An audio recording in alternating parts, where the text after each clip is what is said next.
This season's drivers' market was looking very quiet until Max Verstappen decided that he wasn't 100% sure he wanted to stay at Red Bull beyond the end of the year.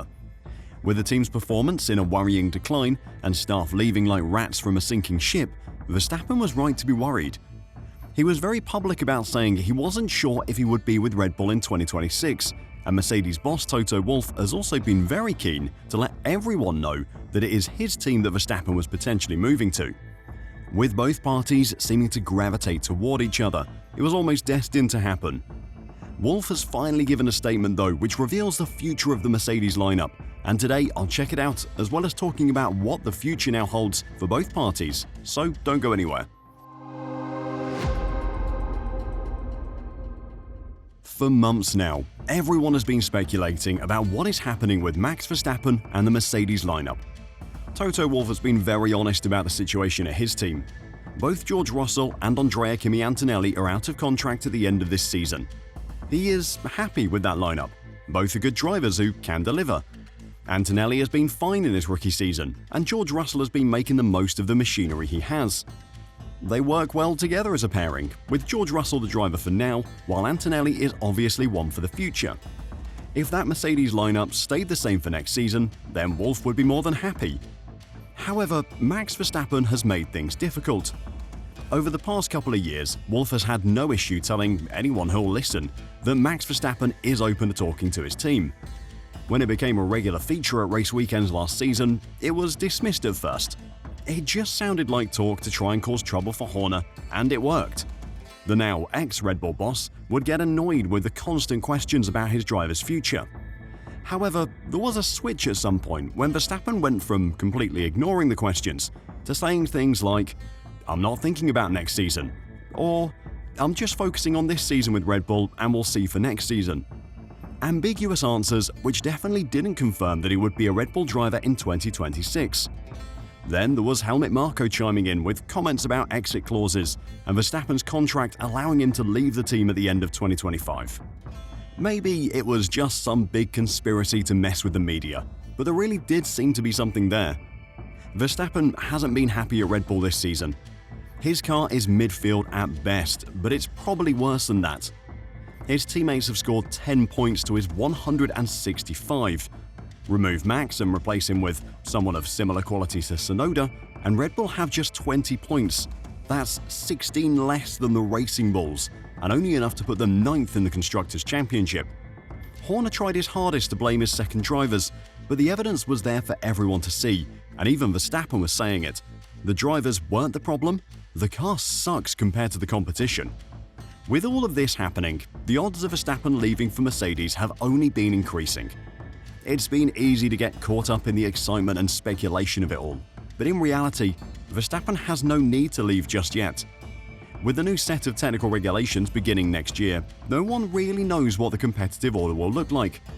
While Mercedes are favourites because of how good a job they did with their engine development over a decade ago when the turbo hybrid era began, that doesn't mean history will repeat itself. For all Verstappen knows, Aston Martin and Honda could emerge as a new F1 superpower. Maybe Ford and Red Bull will nail the new regulations. There's also Audi and Cadillac to think about. They may be new teams, but that doesn't mean they should be written off. So it has always been more likely that Verstappen would bide his time and see which team has really made the best start in the new era before committing to a drastic move. In an interview this week, Wolff finally called the speculation over what will happen by saying, "Discussions have been taking place over the last weeks and months, so they are all up to date. The direction of travel is definitely that we want to continue with George and Kimi. That is the absolute priority. But you can't look past someone like Max and the plans he has for the future. We did that, but I don't think there'll be any big surprises." It made sense for Mercedes to talk to Max. When a driver of his quality is potentially available, it would be daft to not make inquiries. While Wolff did fuel the speculation over a Verstappen move, he went on to say that things did get a little out of hand. Toto was amused by rumours, fueled by former F1 driver and now pundit Ralf Schumacher, that he and Verstappen had met while on vacation during the 3-week gap between the British and Belgian Grand Prix, as both spent time on the Italian island of Sardinia. Some fan accounts even manufactured images of Wolff allegedly boarding Verstappen's private jet. What's new is that people are doing photo collages with airplanes. We've never had that before, Wolff shrugged. But if you spend your holidays close to each other, it doesn't mean that you're going to work together in Formula One. We've always gotten along well, and by chance, we like to spend our holidays at the same places.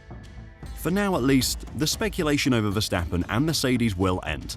But potentially not for as long as you might think. Before I talk about that though, if you are enjoying the video and want to catch more news and analysis from this season of Formula One, then make sure to press the like button and subscribe to F1 Reverse. Thanks a lot. While Wolff may have ended speculation over a potential Verstappen move this season, the story isn't completely over yet. Wolff's comments don't necessarily rule out a move for Max for 2027 and beyond, which means there is still some intrigue over the exact length of any contract renewal for Russell, who is likely holding out for a firm, long-term commitment. Mercedes have typically confirmed their contracts over the summer break, which begins after the Hungarian Grand Prix in 2 weekends' time. If that contract is just a 1 year plus one or something similar, then we'll know that this isn't the end of the Mercedes-Verstappen story. If it is a 3-year contract, then that will probably end any chance of Verstappen moving to Mercedes in the short term. For Max, with a Mercedes move now off the cards, it will mean at least one more season at Red Bull. Speaking about what could happen next year and whether he will have any chance at a championship, Verstappen said this week, "For me, you just hope that you're with the right team. And I don't want to say luck in, but in a way you do luck in, because if you're a good driver and suddenly your team steps up, then you know that you have a winning chance," he said. That's how F1 works. The general consensus for what could happen next season is that Red Bull won't be one of the front contenders. For the first time in their history, they're approaching a new set of regulations without Adrian Newey. They will also be building their first ever engine, an undertaking of gargantuan proportions. On top of all of that, they have a new team principal for the first time in their 21-year history. That is a lot of change happening very quickly, and it seems almost impossible for Red Bull to get everything right. Laurent Mekies intends to be a light-touch boss of Red Bull in Formula One, at least for the period that he's settling in with his new team. Ultimately, Mekies' job is to now turn around the performance of a team that has been suffering a competitive decline for the past 18 months. And in terms of getting off to a positive start, this weekend's Belgian Grand Prix could not, on paper, be a better place for Mekies to make his first public appearance in his new role. Verstappen has struggled to compete with the McLarens of Oscar Piastri and Lando Norris on a consistent basis this year, but the circuits where he has been able to are fast and flowing, exactly like Belgium's Spa-Francorchamps. Verstappen, after all, was on pole at high-speed Silverstone 3 weeks ago, only for his race to come unstuck in the wet as a consequence of the low downforce setup Red Bull chose.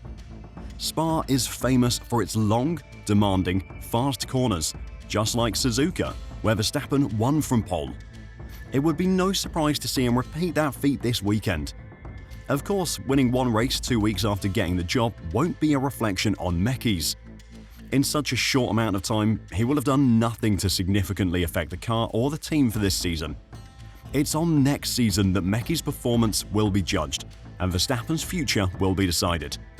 What do you think of Wolff shutting down the speculation over his future driver lineup? Do you think Red Bull could perform well next season? Let me know your thoughts in the comments down below, and until next time, drive safe and bye for now.